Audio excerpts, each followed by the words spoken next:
diurip saiki kok malah kowe gentenan sing mati Kakang saya suwe saya ampek saya ilang saya abot oh Kakang Kalonjaya kowe tangi tak lumpati tangi yo kowe Kang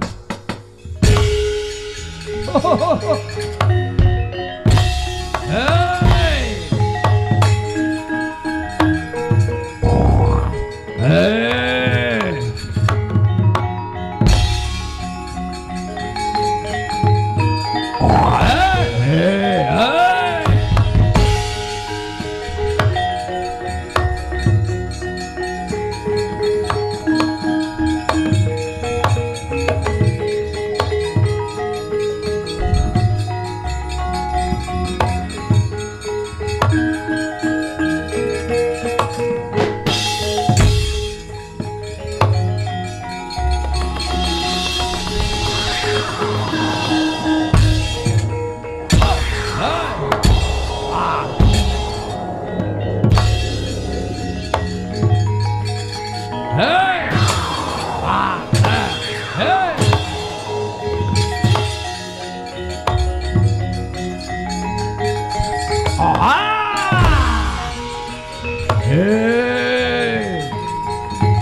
Pandhawa tata ganti wisaya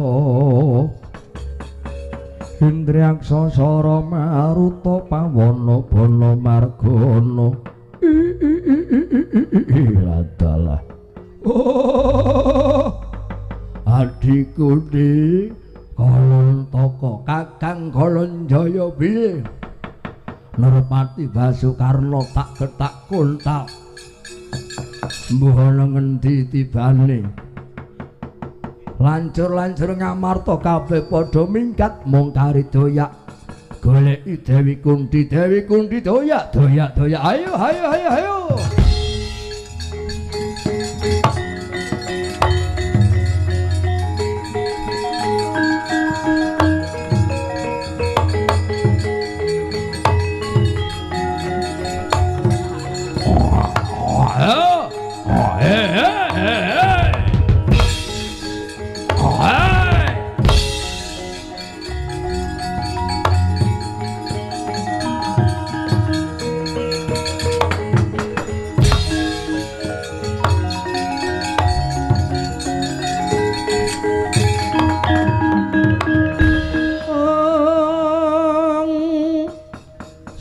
Suram Dewangkara kingkin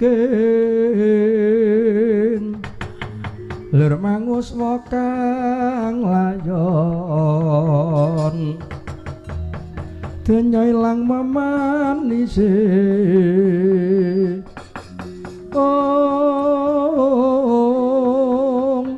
wadananira layung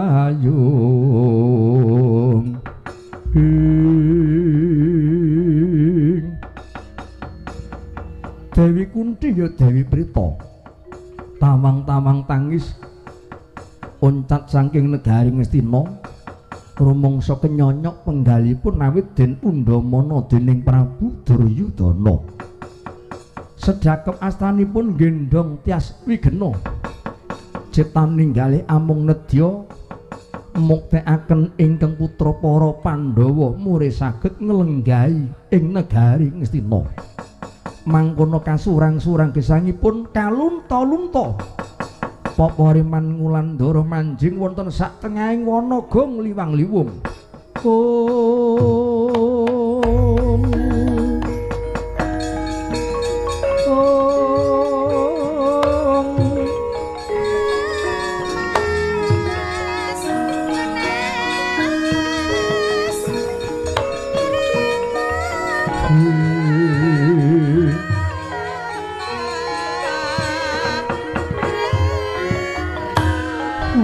Kunggir Puntadewa Werkudara Janaka lan kowe kembar mengkene penandang sing kudu tak sandhang tuteke mergo aku kepengin ngayomi kelaman anakku kabeh Pandhawa bisa mukti Nyakrawati mbau dendha nglungguhi kamukten ana ing negara Ngastina. Nadyan pun ibu kudu dadi banjelmu, ora dadi apa ya ngger Puntadewa. Duh Jawata luhung, kemarin kula nyuwun pangayoman, kula nyuwun kawelasanipun Paduka. Gusti Inggih Maha Agung, mugi kasembadan tinarbuka wahyaning mangsa kala yoga kula Pandhawa saged nyam kamukten wonten Ngastina Pukulun.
Sang kapirang uri nangkul kinempit gampit dusang retnaning bawana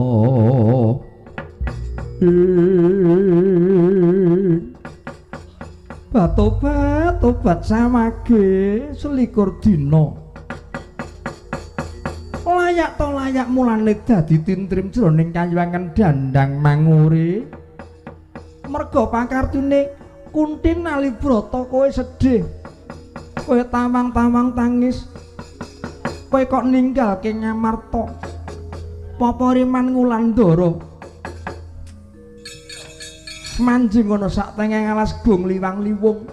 Kunthi jeneng kita kenang apa? Ulun keng bakal mbiyantu, ulun keng sago murba masesa Kunthi.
Tobat samage selikur dina.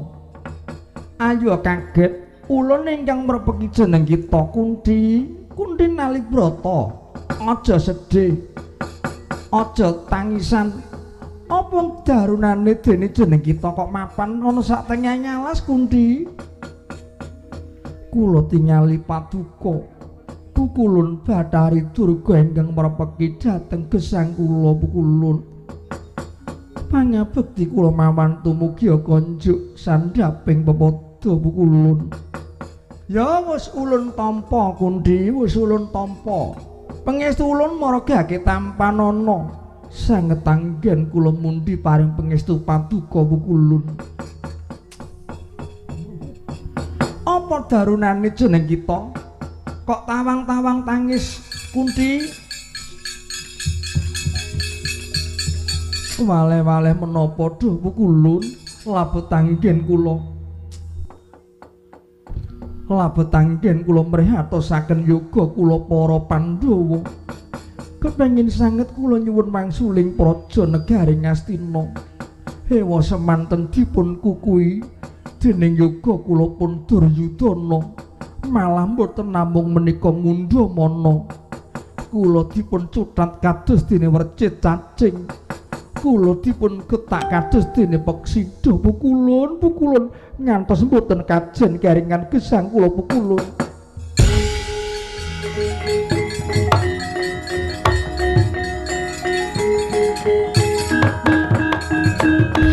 Dadi cetane mung gaya kamukten wae kok direwangi tangisan kaya ngono. Ora perlu Kunti, ora perlu. Ulun king sago murba masesa. Menawi ngaten ngaturaken agunging panuwun tanpa pepindhan pukulun. Ning ana syarate, apa jeneng kita Kunti sago ngudanani pitukune? Yen sago ngudanani mengko kasembatan penjangkane para Pandhawa. Menawi ngaten badhe kula udanani, kula sagah pukulun. Syaratipun menapa? Syarate ora ana liya, mung kajaba panjenengan ulun minta kanthi banget yoga kita anak ingkang kuwalon. Anak ingkang kuwalon wuragil ngamarta yaiku Sedewa. Larapna pasrahna kelawan panjenengan ulun Kunti.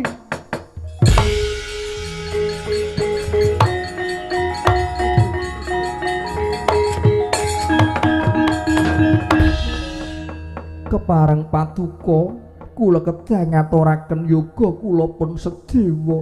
Iya, nadyan to menika anak kula kuwalon nanging pangrengku kula tanpa beda kados dene yoga kula piyambak.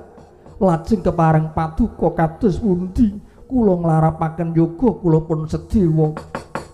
Pandhawa mukti kuncara Nyakrawati mbau dendha syarate ditumbali getihe Sedewa Kunti. Oh.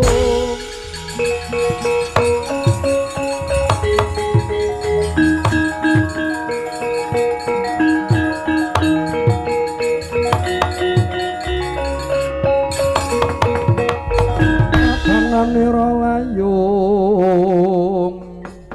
gumelku cemranya maratani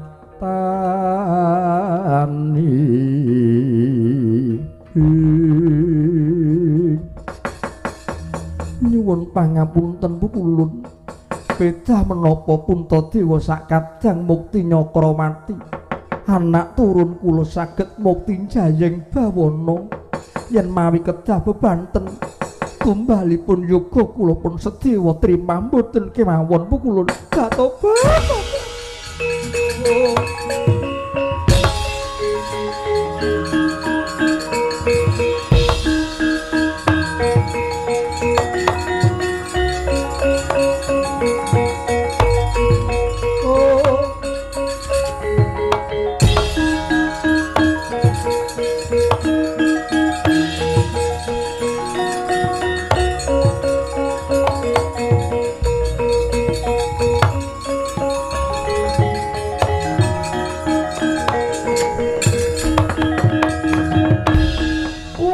Dawuh pukulun wonten menapa jem kalika kawruhanana. Titi wanci dina iki titahing Bathara jenenge Kunti Nalibrata. Arane Kunti Nalibrata dheweke kepengin mulyake yogane para Pandhawa. Ulun paring dawuh ditumbali nyawane Sedewa. Dheweke semuni seheman. Iseman mongko iku anak kuwalon tumrap Kunti Nalibrata. Lajeng kepareng paduka kados pundi pukulun? Ulun nyeraya kelawan jeneng kita Jim Kalika godanen imane Kunti Nalibrata supaya dheweke tegel karo anake lanang, tegel karo Sedewa nglarapke kelawan panjenengan ulun.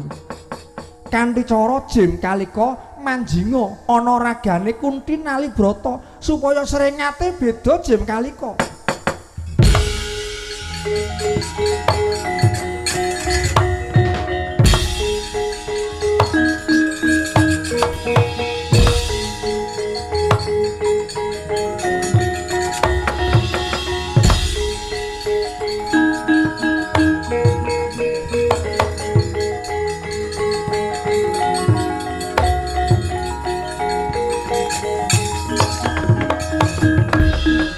nglembara pikire sang Dewi Prita ya Dewi Kunthi Nalibrata kocap bawaning wanita ingkang tanpa kantha tanpa kanthi manjing satengeng alas gong liwang-liwung kumrengseng ing manah temah dadi kumrangsang bingung bilung-lungan jroning nala kocap lakune Jem Kalika dupi mulat ana titah ingkang suwung pikire nglembara nalare sanalika manjing mring raganipun sang Dewi Kunthi Nalibrata merbabak praupane mangar-mangar wadanane njepiping talinganika singgat kedatung kocap sang Dewi Kunthi ngremet-ngremet punang nyamping agemanipun den sebit-sebit nganti kaya owah nalare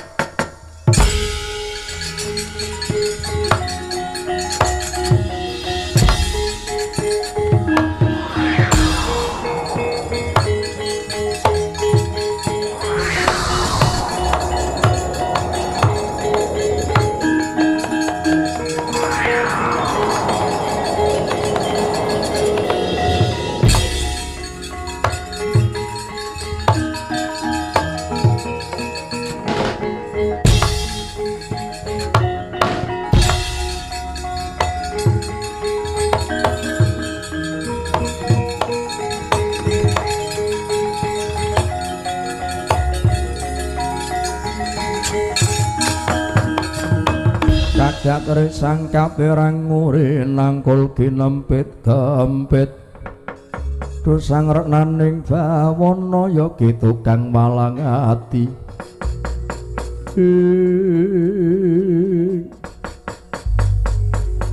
bareng tak rasake bareng tak pikir-pikir tinemune sing cilaka ya mung Kunthi Nalibrata sing cilaka ya aku dhewe ing atase nakula sedhi mung trima anakku walon kok gelem-geleme aku kula wentrah gedhekke minterake satemah dadi manungsa sing utama digawe becik kaya ngapa kowe dudu turasku kowe dudu anakku lan aku dudu ingkang nglairke kowe Sediwa ilang-ilang nduk siji ilang-ilang nyawane Sediwa sing bah ku anakku Puntadewa werku Dara Janaka mukti uripmu ya nggih anakku para Pandhawa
Astaga menapa gantil kang buntut wisa anakku ngger saka lan kowe perdapa ya kaya ngene iki wong tuwa sing duweni anak madon ibarate kaya dene ngempit pedang ligan yen lena iso mbrabat tumrap diri pribadiku dhewe saka lan kowe pradapa kula wonten dawuh Rama Penemban kula wonten dawuh Kanjeng Rama Penemban merga aku nduweni anak madon ayune kaya widodari moblong-moblong kaya ngono akeh sing padha kepengin tresnani kelawan jeneng sira ibarate kowe kembang nedeng-nedengi mekar mula akeh kumbang kang kepengin ngisep sarining taman kowe ora gelem kowe nampik nganti titi wanci dina iki durung ana pamungan mbok iku raja Nerpati utawa satriya sing dadi pamilihmu